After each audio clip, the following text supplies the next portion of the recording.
started out as one phone is turning into many. What's up, everybody? I'm Noah from PhoneDog.com. This is the Samsung Galaxy S, and this is the Samsung Captivate, a Galaxy S phone. So it's like, it's not just the Galaxy S, it's a whole way of life. It's the S life. That's what they talked about when they launched this thing back at CTIA, the S life. Anyway, it's the Galaxy S, the Captivate rather, the first Galaxy S phone to hit a U.S. carrier. This is for AT&T. Just got it, thanks to the folks at Samsung PR for loaning us this one to review. It's going to hit AT&T on July 18th, $200 on contract after rebate. And like I said, it's just the first one. The Vibrant coming to T-Mobile, the Fascinate coming to Verizon, the Epic 4G coming to Sprint, and then also a version to US Cellular, and at least one other version, I believe. All kinds of Galaxy S phones hitting the US market this summer. But this is the first one, at least the first one we have, the Captivate on AT&T, $200, July 18th. Let's check it out. All right, and so here you go, the Samsung Captivate, a Galaxy S phone for AT&T. It runs Android. It's got Wi-Fi and gears. Let's get out of the box. Like I said in the beginning, July 18th, $200 on contract from AT&T. Seriously, texting and driving can wait. Don't do it. It's dangerous. It's not worth it. Just slow down, enjoy the ride, sing along to the radio. Text later. See that siren going off in the background there? You heard the brrr, brrr. That's the text and drive warning. Really. No, really it is. Here's the phone itself. We will get to it in a minute. But already, already it feels more substantial to me than the unlocked Galaxy S, which felt kind of plasticky, and that's a good sign. But I don't know if that's really true. Maybe I'm just wishing. We'll get to that in a second. Also in the box, you get a box. And in that other box, you get a bunch of stuff about your GPS navigation, the phone. SGHI-897 is the official name. Whoosh, for the Captivate. Suppose we should take the film off here. I keep saying we as though there's somebody else. Like I have a little robot who's helping me. My little robot friend. Noah, should we take the film off? Yes, let's take the film off. Yeah, okay. There, the film's off. So we'll let that start up. Also in the box, you get a headset, 3.5mm stereo headset with an inline remote control microphone. You get a USB cable, micro USB to USB. And you get power adapter, kind of a multi-stage power charging. No, it's just an adapter that has kind of this weird design to it. I don't know, it's really multi-stage. All right, so the phone itself, so just kind of by way of comparison, here's the original Galaxy S on the left, the Captivate on the right. Roughly the same size and shape. The original obviously has more fingerprints on it because I've been using it. Both have the 4-inch Super AMOLED display. The Captivate, the AT&T version, is a little bit more squared off, kind of the harder edges as opposed to the rounded edges. Flip it over. We've got another piece of film here on the back. Oh, I don't know what I did. And you've got this crazy checkerboard. But this is metal. So like I was saying, the original one, definitely kind of a plasticky feel to it. But the Captivate, kind of more of a, I believe this is metal. It still sounds kind of thin, but it feels like metal. So a little bit more heft. Oh, I guess I activated the camera there. A little bit more heft to the device, which is a welcome thing. Feels a little bit heavier, marginally heavier. I have to look it up. It still feels pretty lightweight. Seems to be about, we'll get the specs on it, seems to be about the same thickness as the original. But it feels pretty good. And so you've got your 7, the software seems to be the same. Live wallpaper going on in the background there with the, see that with those crazy things. I don't even know what they are, but they're moving around. Oh, I can touch them and they light up. I'll just do this for the rest of the video. You've got your 7 home screens.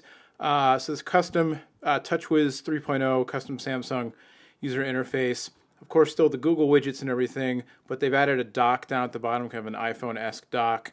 The Samsung Social Hub, the feeds and updates, that kind of stuff for your social networking. Daily Briefing is a kind of a 3-paned or 4-paned widget that has, lets you see AccuWeather, Yahoo Finance, AP Mobile, and your own calendar at a glance, and then you can tap into that, and that goes into more in depth with each of those. Go back the other way. You've got some AT&T apps. You've got AT&T Navigation, Yellow Pages Mobile, AT&T Music, Mobi TV. Nothing on that page. Nothing on that page. So then you go into the apps drawer, and again the Samsung UI, kind of a little bit more, kind of a little bit. Again, not to say iPhone basis, but iPhone did kind of usher in this era of a grid of icons on a touchscreen. But just a little bit more, it just looks a little bit different than the standard Android. That's all it really is. And instead of scrolling up and down, it scrolls left to right. You see you've got your three panes there. Some of the Samsung specific apps, they've got Write and Go, which is like a notes widget. Got the Media Hub. I don't know what just happened, why it just did that. That was interesting. The Media Hub, Mini Diary. On the front page, All Share, which is for sharing media. Daily Briefing, we mentioned. Me and the robot. Yeah, Krav, we mentioned that. Daily Briefing I mentioned before. And then, of course, your Android apps and widgets that you can install. So if we go back to the home screen, it's still Android. You can still just click and hold, and then you can add a Samsung widget. Buddies Now, feeds and updates already on there, Yahoo Finance Clock. Or you can add an Android widget. And then, of course, you can go get new widgets and apps from the App Store. On the back here, you've got a 5-megapixel camera, no flash. It does 720p HD video capture. No front-facing camera on this device. And so there you go. Kind of a quick, unboxing, kind of first look around the Captivate, which is the AT&T variant of the Samsung Galaxy S. Get ready for the Galaxy S invasion this summer.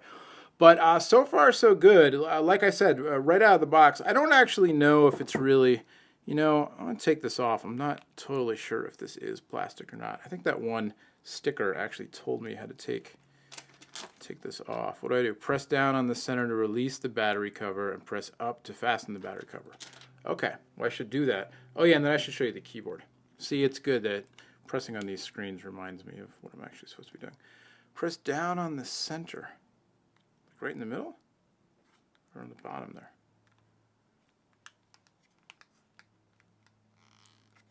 There's haptic feedback going on, that's for sure. I keep touching the screen. It still definitely feels a little bit, hollow, like some of the Samsung phones tend to, and like the original did with that plasticky kind of hollow feel. It's definitely a lot of plastic going on this phone. But while I'm not sure if I love the checkerboard look of the back cover, it definitely, there's something about it that definitely gives the phone a little bit more of a feeling of heft to it. Anyway, I failed with the battery cover. I can live with that. I don't care. If we go back to, I'm not sure why it keeps taking me out of, why is the phone, it keeps taking me out of the applications. That's not so good. We'll go to messaging and you can see the Samsung keyboard. So we'll do just a quick test here of the keyboard.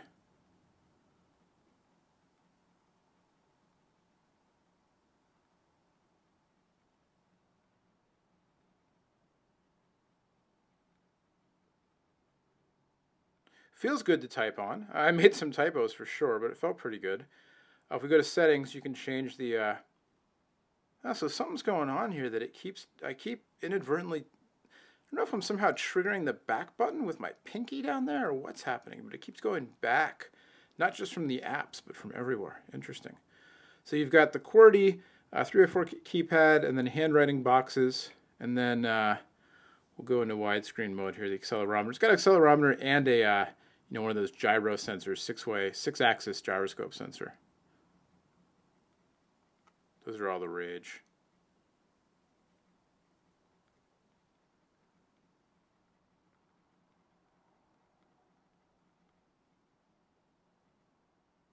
Yeah, I made pretty much the same. No, different typos. Oh well, I was gonna say it felt good to type on the 4-inch screen, nice and nice and big for typing, but I still made a bunch of typos.